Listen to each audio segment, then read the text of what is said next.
میرے محترم بزرگوں اور دوستوں، آج دسمبر کی 31 تاریخ ہے۔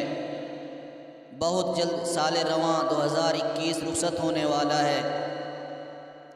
کچھ ہی گھنٹوں میں 2022 کی شروعات ہوگی۔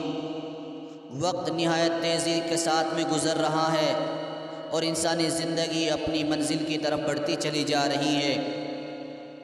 محبوب کریم صلی اللہ علیہ وسلم نے قرب قیامت کی جو پیشین گوئیاں بیان فرمائیں، ان میں سے ایک وقت کا بہت ہی تیزی کے ساتھ گزرنا بھی ہے۔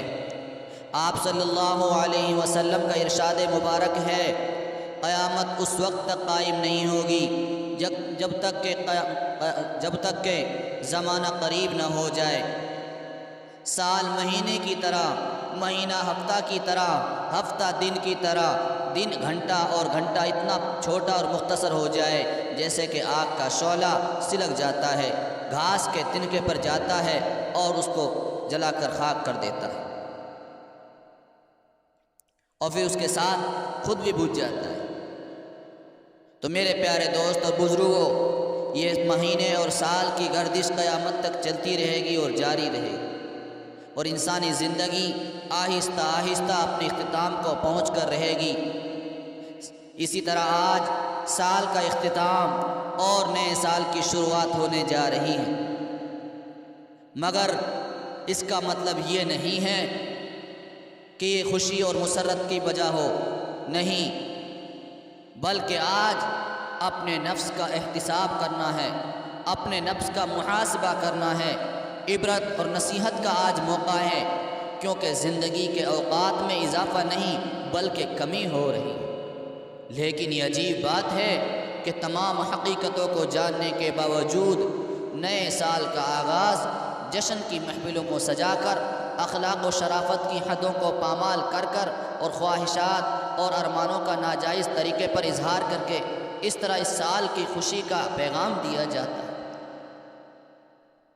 جبکہ یہ وقت جیسی اہم نعمت کا غلط استعمال اور اللہ تعالیٰ کی ناراضگی کا سبب ہو جاتا ہے۔ میں اپنے نوجوان دوستوں سے پوچھنا چاہتا ہوں کہ رات کو 11:59 سے لے کر 12 کے درمیان صرف 1 منٹ کا فاصلہ، اس ایک ساتھ میں دنیا میں کون سی ایسی عجیب تبدیلی واقع ہو جاتی ہے کہ ہم اپنے ہوش اور حواس کو کھو بیٹھتے ہیں اور عجیب و غریب غیر سنجیدہ حرکتوں پر اتر آتے ہیں۔ کیا ہماری مذہبی تعلیمات، کیا اسلام کا یہی طریقہ ہے؟ پاکیزہ روایات اور صاف ستھرا تمدن اس بات کی اجازت دیتا ہے کہ ہم نئے سال کا اس انداز سے استقبال کریں؟ یقیناً اس کا جواب نفی میں ہوگا، نہیں میں ہوگا۔ میرے محترم بزرگ اور دوستو، یہ طرز عمل ہماری تعلیمات اور روایات سے ذرہ برابر بھی میل نہیں کھاتا۔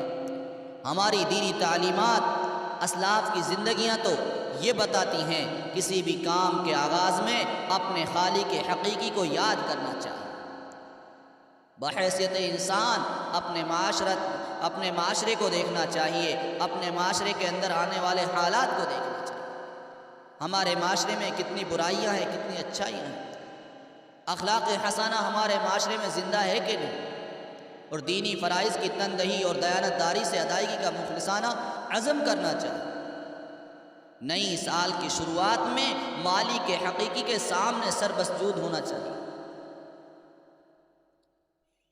سربسجود آپ ہوں گے اور اللہ رب العالمین کے سامنے عاجزی کریں گے۔ گزشتہ جو دن گزرے ہیں، ایام گزرے ہیں، سال کی جو گھڑیاں گزری ہیں، ان میں جو ہم سے گناہ ہوئے اس پر معافی مانگیں۔ یہ تو ایک اسلامی تاریخ ہے، ایک مومن کی پہچان ہے،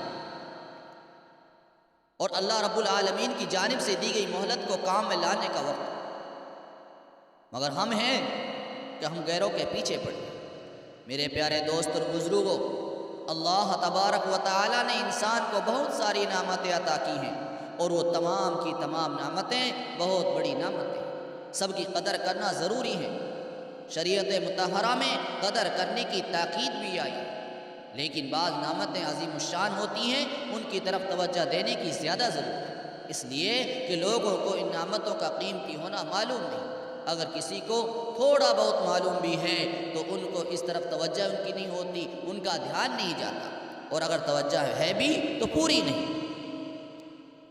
تو میرے پیارے دوست اور بزرگوں، آج جو یہ دن ہمارے سامنے ہے، آج سال کا اختتام ہونے کو جا رہا ہے، تو ہمارے اعمال سے، ہمارے کردار سے، ہمارے اخلاق سے یہ ظاہر ہونا چاہیے کہ ہم اسلام کے سچے پیروکار ہیں، ہم غیروں کے پیچھے چلنے والے نہیں۔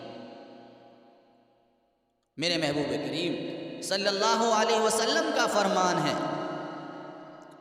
دو نعمتوں کے بارے میں آپ نے فرمایا کہ اکثر لوگ خسارے میں رہتے ہیں، صحت اور فراغت۔ اللہ تعالیٰ انسان کو جسمانی صحت اور فراغت اور اوقات کی نعمتوں سے نوازتا ہے تو اکثر سمجھتے ہیں کہ یہ نعمتیں ہمیشہ رہنے والی ہیں، ان کو کبھی زوال نہیں آتا، حالانکہ یہ صرف شیطانی وسوسہ ہے، شیطانی دھوکہ ہے، شیطانی خیال ہے۔ جو رب کائنات ان عظیم نعمتوں سے نوازنے والا ہے وہ ان کو کسی نہ کسی وقت چھین بھی سکتا ہے، لہذا انسان کو ان عظیم نعمتوں کی قدر کرتے ہوئے انہیں بہتر استعمال میں لانا چاہیے۔ اس لیے میرے بھائی اور دوستو، آج ہم غیروں کی طرح پٹاخے نہ چلائیں، غیروں کی اس میں شرکت نہ کریں، غیروں کے لیے اس کی مبارکباد دینے کے بجائے اپنے اعمال پر غور کریں اور اللہ کے دربار میں گڑ گڑائیں۔ ہونا تو یہ چاہیے لوگ پٹاخے چلا رہے ہوں، لوگ دوسرے طریقے سے خوشیاں منا رہے ہوں، اور ہم اللہ کے سامنے سجدے میں سر رکھ کر اللہ سے اپنے گزشتہ دنوں کی توبہ کر رہے ہوں اور آئندہ کے لیے عزم کر رہے ہوں۔ اللہ مجھے بھی اور آپ کو بھی قبول فرمائے اور اپنی محبت، اپنے دین کی محبت نصیب فرمائے، اور غیروں کے طریقے پر چلنے سے ہم سب کی حفاظت